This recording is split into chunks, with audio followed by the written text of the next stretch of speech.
Ele teve acesso a muitos livros e ele tentou se inscrever na faculdade de Direito, mas ele foi negado a sua inscrição porque os alunos não o aceitaram porque ele era um homem preto.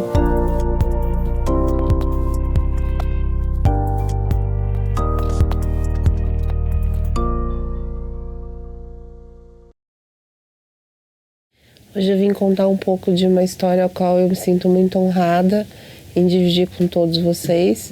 É uma história importante porque a gente fala de um dos grandes heróis da história do Brasil. Então hoje eu estou aqui para falar de Luiz Gama, o nosso grande herói do Brasil. E para isso a gente vai marcar essa história no tempo. Luiz Gama nasceu no dia 21 de junho de 1830, um homem livre, filho de uma grande guerreira africana, liberta pelo seu companheiro, um fidalgo português, ao qual ele nunca revelou o nome. No decorrer dessa história vocês saberão por quê. Então, ele teve uma passagem bonita, de uma vida tranquila, porque Luiz era filho de um homem da nobreza portuguesa que morava aqui no Brasil.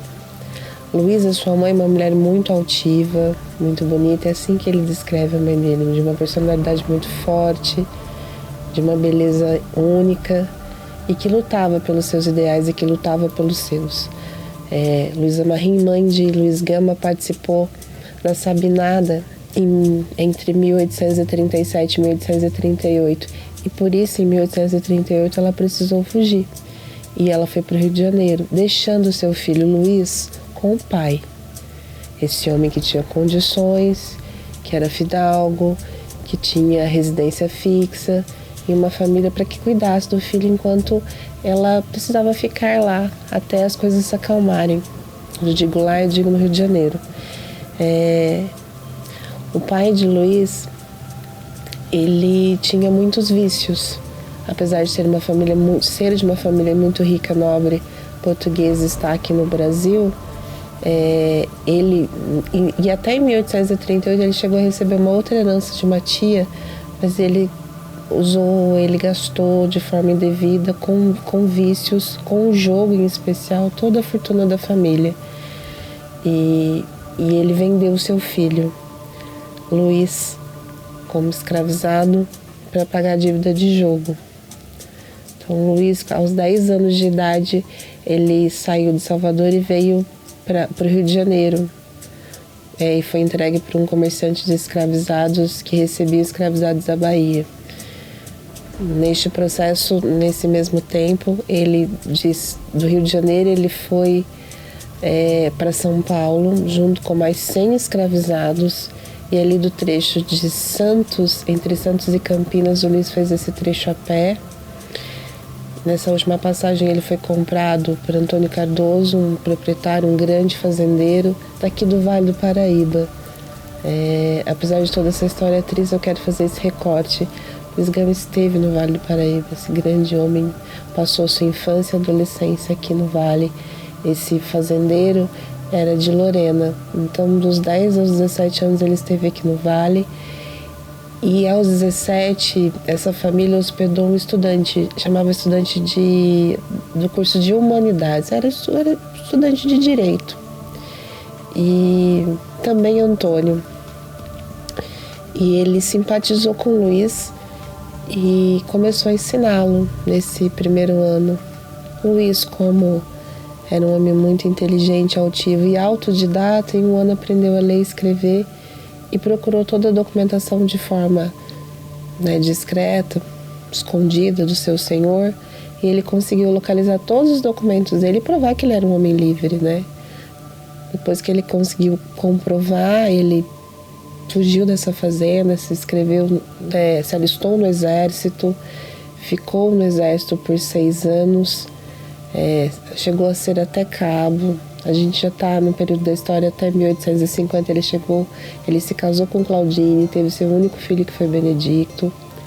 É importante dizer que em todo esse processo, em 3 momentos da história, a partir de 1847, Luiz esteve na corte procurando sua mãe.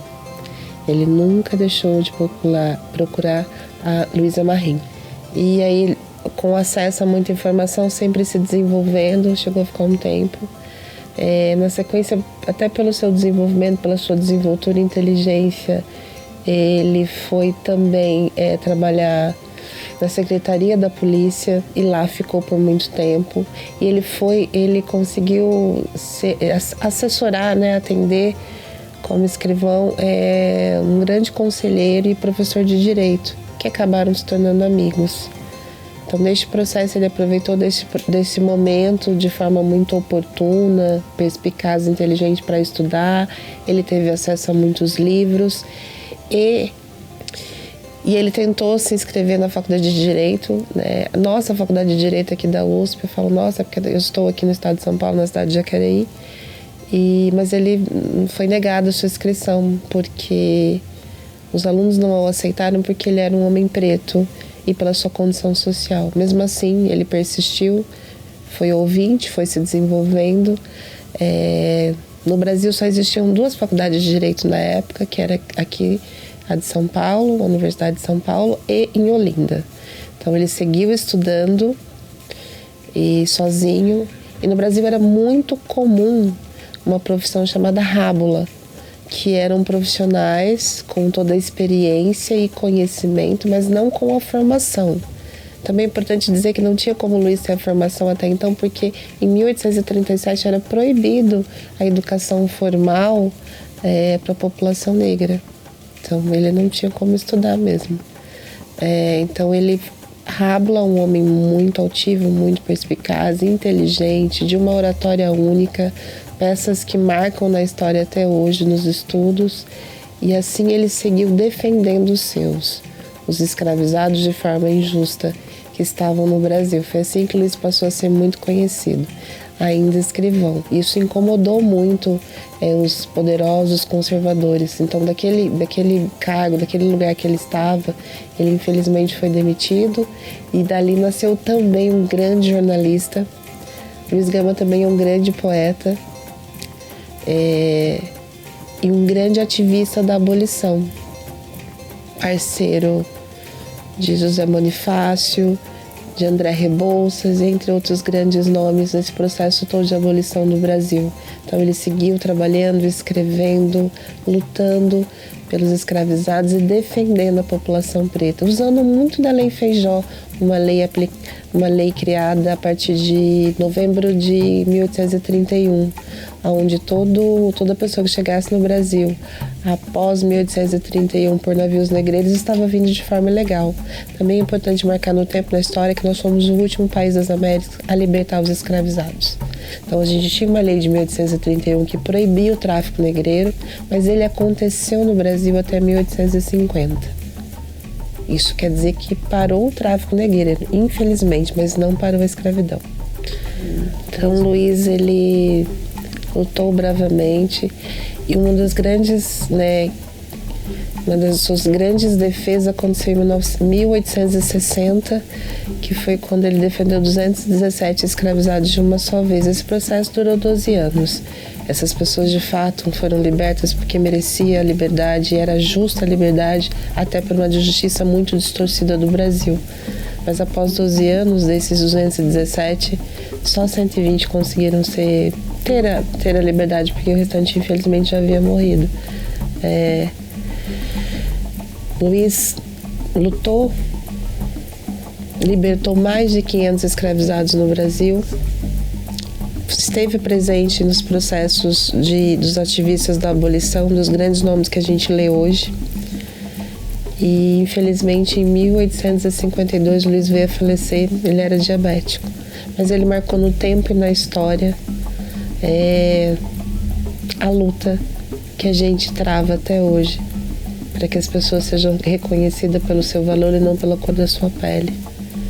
E eu fico muito honrada, muito até emocionada de falar um pouquinho do Luiz Gama, nosso grande herói da história.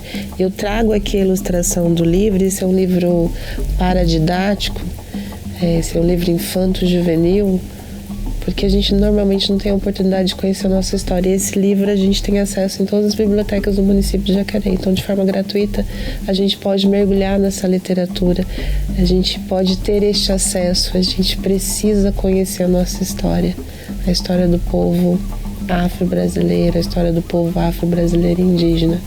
Então, encerro aqui dizendo que Luiz Gama vive porque a luta continua.